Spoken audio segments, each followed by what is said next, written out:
सूरत इकोसेल crime ब्रांचे bogus NRI account कौભાંડમાં મોટી કાર્યવાહી કરતા અઝમત શાહિદ ઇમ્તિયાઝ શેખની ધરપકડ કરી છે। આરોપીને અંકલેશ્વર વિસ્તારમાંથી ઝડપી પાડવામાં આવ્યો। પ્રાથમિક તપાસમાં સામે આવ્યું છે કે આરોપી એક યસ બેંકના કેટલાક કર્મચારીઓ સાથે મળી જમીન માલિકોના નામે બોગસ એનઆરઆઈ એકાઉન્ટ ખોલાવ્યા હતા। આ એકાઉન્ટ મારફતે કરોડો રૂપિયાની હેરાફેરી કરવામાં આવી હતી। ઉત્તરાયણ પોલીસ સ્ટેશનમાં નોંધાયેલા છેતરપિંડીના ગુનાની તપાસ દરમિયાન ઇકોસેલની એન્ટ્રી થઈ। તપાસ આગળ વધતા ₹4,81,00,000ની છેતરપિંડીનો મોટો ભંડાફોડ થયો છે। યસ બેંકની અંકલેશ્વર શાખામાં ચાલતા બોગસ એકાઉન્ટના રેકેટનો પર્દાફાશ થતાં બેન્કિંગ સિસ્ટમ સામે પણ અનેક સવાલ ઊભા થયા છે। ઇકોસેલ હવે આ કૌભાંડમાં સંડોવાયેલા અન્ય આરોપીઓ અને બેંક કર્મચારીઓની ભૂમિકા અંગે વધુ તપાસ કરી રહી છે।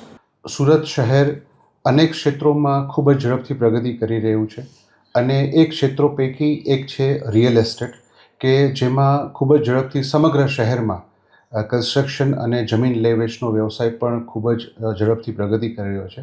અને આ જ વ્યવસાયમાં ઘણી વખત ઘણા એવા તત્વો કે જે પોતે અન્ય લોકોને ખોટી રીતે પ્રોપર્ટી અપાવવા માટેનો વિશ્વાસ આપી અને તેઓ સાથે વિશ્વાસઘાતની છેતરપિંડી કરતા હોય છે।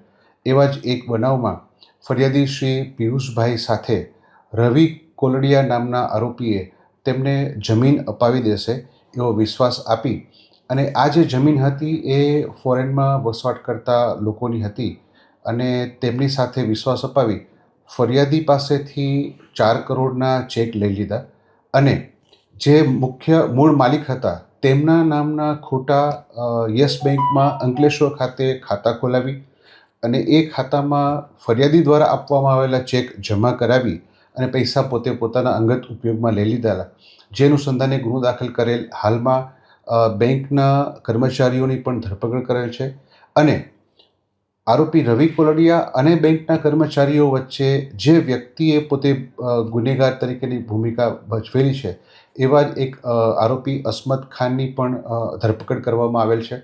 આ આરોપીનો રોલ એવો હતો કે એણે રવિ કોલડિયા અને બેંકના કર્મચારીઓ સાથે એકબીજાનો પરિચય કરાવી અને પોતે ખોટા બેંક અકાઉન્ટ અન્ય શાહિદના નામના, કે જે લોકો ભારતમાં હયાત નહોતા, તેમના બેંક અકાઉન્ટ ખોટી સહીઓ કરી અને ખોલાવવામાં હાલના આરોપીની મુખ્ય ભૂમિકા છે।